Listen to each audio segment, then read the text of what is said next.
Testosterone বেশি মানেই কি ভালো? আমাদের অধিকাংশ পুরুষই কিন্তু জানেন না যে হাইপার টেস্টোস্টেরোনিমিয়া বলে একটা টার্ম রয়েছে। আমাদের পুরুষের টেস্টোস্টেরন লেভেল যদি 30 ন্যানোগ্রাম পার এমএল এর বেশি হয়, তাহলে কিন্তু আমরা সেটাকে বলি হাইপার টেস্টোস্টেরোনিমিয়া। তো এটা কিন্তু একটা মারাত্মক একটা কন্ডিশন, যেখানে কিনা পুরুষের অনেক ধরনের প্রবলেম হতে পারে। সেক্ষেত্রে দেখা যাচ্ছে পুরুষের অ্যাংজাইটি হয়, ব্লাড প্রেশার বেড়ে যায়, কার্ডিয়াক ডিজিজ হওয়ার সম্ভাবনা থাকে, অ্যাংজাইটি হয়, এমনকি ইনফার্টিলিটি পর্যন্ত হতে পারে। তো আসেন জেনে নিই টেস্টোস্টেরন বেশি কেন হয় বা হাইপার টেস্টোস্টেরোনিমিয়া কেন হয়।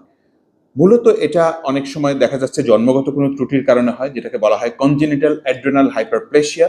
এছাড়াও দেখা যাচ্ছে যে অতিরিক্ত হরমোন যদি গ্রহণ করা হয়, টেস্টোস্টেরন হরমোন, অতিরিক্ত হরমোন যদি আমরা ইনটেক করি, সেক্ষেত্রে এটা হতে পারে। কিডনির উপর যে অ্যাড্রেনাল গ্ল্যান্ড আছে সেটার কারণে হতে পারে। অনেকে যারা ব্যায়াম করেন তারা কিন্তু মাত্রাতিরিক্ত কিংবা চিকিৎসকের পরামর্শ ছাড়াই কিন্তু স্টেরয়েড সেবন বা স্টেরয়েড গ্রহণ করে থাকেন বিভিন্ন ফর্মে। তো সেই ক্ষেত্রে দেখা যায় যে হাইপার টেস্টোস্টেরোনিমিয়া হওয়ার কিন্তু একটা সম্ভাবনা থাকে। তো আমরা সবাই দেখা যায় যে টেস্টোস্টেরন কমে গেলে কি করব এটা নিয়ে চিন্তিত থাকি, কিন্তু বেড়ে গেলেও যেটা আমাদের মারাত্মক সমস্যার সম্মুখীন করতে পারে সেই বিষয়ে কিন্তু আমাদের অবশ্যই ধারণা রাখা প্রয়োজন।